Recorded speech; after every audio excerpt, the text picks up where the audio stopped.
Kerala story picture देखने के बाद एक बात जो पूरी समझ में आई है, जिसका शायद आज तक किसी ने भी विस्तार से वर्णन नहीं किया है, और आगे किस प्रकार की सावधानियां बरतनी चाहिए या समाज में क्या परिवर्तन की आवश्यकता है, इस पर संपूर्ण विश्लेषण की कोशिश हमने की है इस वीडियो के माध्यम से।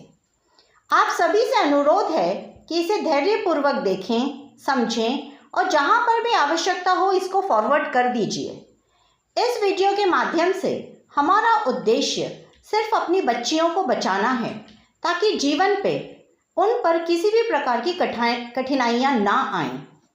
मूवी के विशेष प्रभावित करने वाले वाक्यों को हमने शब्दों के माध्यम से दोबारा समझाया है।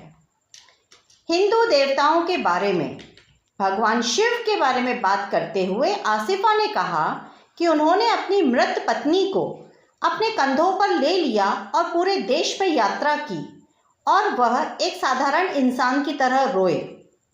भगवान राम के बारे में उसने कहा कि उनकी पत्नी सीता का रावण ने अपहरण कर लिया था और वह अपनी पत्नी की रक्षा भी नहीं कर सके। साथ ही अगर वह भगवान होते तो खुद लड़कर रावण को मार देते, लेकिन उन्होंने बंदरों की मदद दी। श्री कृष्ण के बारे में उसने कहा कि वह हर स्त्री से प्रेम करते थे और यहाँ तक कि वह अपने घर से भागकर दूर स्थान पर भी जा बसे थे। ईसा मसीह के बारे में उसने कहा कि उन्हें सूली पर लटकाया गया और कीलों से ठोक दिया गया, लेकिन वे खुद को भी नहीं बचा सके, तो अपने अनुयायियों की रक्षा वो कैसे करेंगे। लड़कियों के ब्रेन वॉश की संपूर्ण कार्य प्रणाली को समझने की कोशिश करते हैं।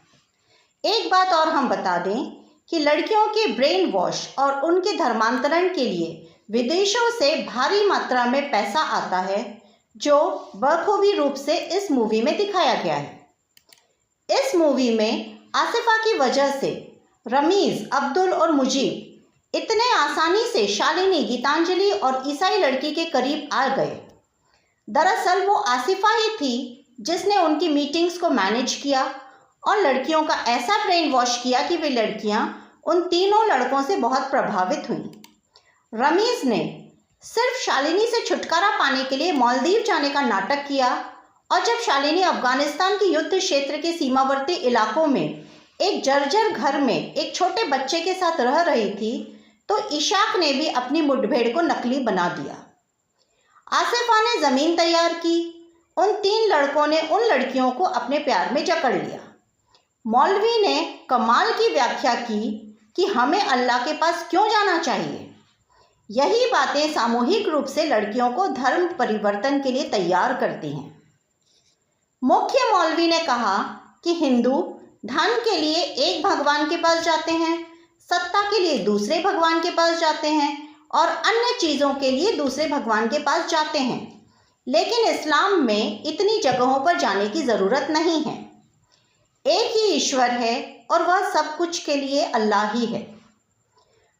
मौलाना सीधे तौर पर कहते हैं, जब हम इस्लाम के बारे में बात करते हैं तो वो बहुत आसान, बहुत सरल, बहुत प्रामाणिक और बहुत ही उचित है। अब कुछ चर्चा करते हैं छात्रावास या हॉस्टल की। जहां तक संभव हो बच्चों को छात्रावास ना भेजें। यह बालिकाओं के बारे में अधिक महत्वपूर्ण है। यदि वे घर में रहकर अध्ययन करते हैं तो उनके मन में दूषित होने और ऐसे लोगों के चंगुल में फंसने की संभावना बहुत कम होती है, जो हमेशा अधिक से अधिक लोगों को इस्लाम में परिवर्तित करने का प्रयास करते हैं। हॉस्टल में रहने वाले बच्चों का परिवार के साथ लगाव कम हो जाता है और वह अपने माता पिता और परिवारजनों से पारिवारिक मूल्य नहीं सीख पाते। जहाँ तक संभव हो बच्चों को हॉस्टल भेजना नहीं चाहिए। हॉस्टल में रहकर पढ़ना एक फैशन की तरह विकसित हो रहा है हमारे समाज में। मूवी में इस बात को भी बहुत बड़ी खूबसूरती से बताया गया है कि इस्लाम धर्म के बच्चे अपने धर्म के प्रति ज़्यादा कट्टर हैं, और साथ ही यह भी बताया गया है कि ईसाई धर्म के बच्चे भी अपने धर्म के प्रति कट्टर हैं। यह देखा गया कि मुस्लिम कट्टरपंथी समूह द्वारा ईसाई लड़की को तोड़ना सबसे कठिन था और हमने देखा कि वे उसे तोड़ने में सक्षम नहीं थे। इसके बावजूद उन्होंने उसे ब्लैकमेल करने और इस्लाम कबूल करने के लिए मजबूर करने के लिए अनेक तरीकों का इस्तेमाल किया। उन्होंने ऐसे हथकंडे अपनाए जिसके चलते उस लड़की ने आत्महत्या का कठोर कदम भी उठा लिया। इससे यह भी पता चलता है कि उन्होंने ईसाइयों के प्रति भी कोई सहानुभूति नहीं है और उनकी आत्मा का लक्ष्य हर लड़की को इस्लाम में परिवर्तित करना है। इस मूवी के माध्यम से हमें एक मौका मिला है कि हम इस आवश्यकता को समझें कि हमें अपने बच्चों को धर्म के प्रति जागरूक करना क्यों आवश्यक है। हमारी गलती यह है कि हम यह नहीं सिखाते कि हमारी संस्कृति और धर्म कितने महत्वपूर्ण और वैज्ञानिक हैं। वहाँ देखा गया कि दोनों लड़कियाँ हिंदुओं के प्रति सबसे बड़े त्यौहार दीपावली पर अपने घर नहीं गईं। जब ये लड़कियाँ त्यौहार पर घर नहीं आईं तो उनके माता पिता ने जरूर सोचा होगा कि कुछ गलत हो रहा है। इसका एक और कारण यह है कि हिंदू माता पिता बच्चों को पहले करियर पर ध्यान देने के लिए कहते हैं, क्योंकि धर्म का अभ्यास बाद में भी किया जा सकता है। यह हमारा सबसे बड़ा दोष है, क्योंकि हमारे बच्चों में संस्कार ही नहीं हैं, जिसके कारण वे ऐसे कुत्सित कोशिशों के शिकार हो जाते हैं। यदि किसी माता पिता को यह शक हो कि उसकी बेटी विधर्मी समाज के प्रति ज़्यादा आकर्षित हो रही है, तब हमें बिना देर किए कार्रवाई करनी होगी।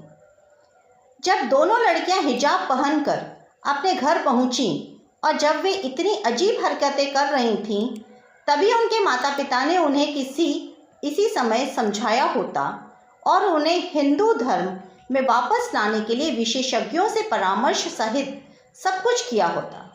तो इस फिल्म में यह महसूस किया गया कि माता पिता ने इस दिशा में काम ही नहीं किया, जिसके परिणाम स्वरूप उनका दिमाग और बिगड़ गया। आज समय की मांग यह है कि हमें अपने बच्चों को सनातन धर्म के बारे में उसके औचित्य और तर्क के साथ धार्मिक शिक्षण देना आवश्यक है। बच्चों को हमारे धर्म के महत्व के बारे में सिखाया जाना चाहिए और उन्हें धार्मिक शिक्षा प्रदान की जानी चाहिए, जो हमारे अपने धर्म के बारे में अक्सर पूछे जाने वाले प्रश्नों और इस्लाम और ईसाई धर्म के बारे में सभी बुरी बातों को समझा सके।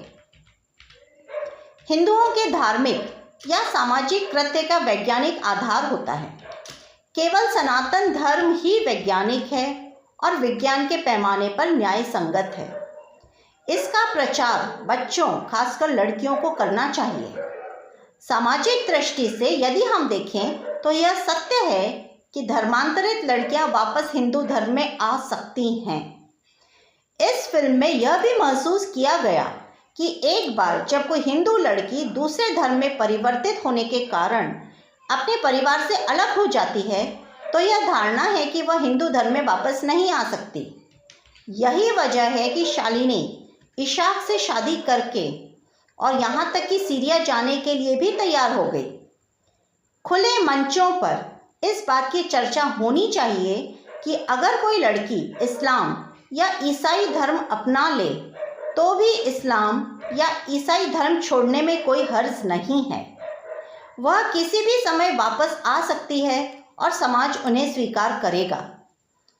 हिंदी की एक पुरानी कहावत है इस विषय में, जो कहा जा सकता है कि सुबह का भूला शाम को घर आ जाए तो उसे भूला नहीं कहते। यह तो था द केरल स्टोरी का हमारे द्वारा किया गया विश्लेषण। आप सभी से हम आग्रह करेंगे कि इस मूवी को देखें।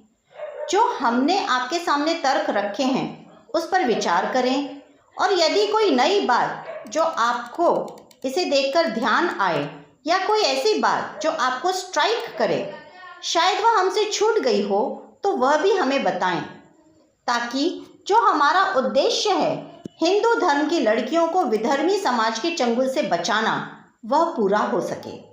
क्योंकि आपकी और हमारी ही योगदान से यह बच्चियों का भविष्य उज्जवल होगा। वंदे मातरम। जय श्री राम।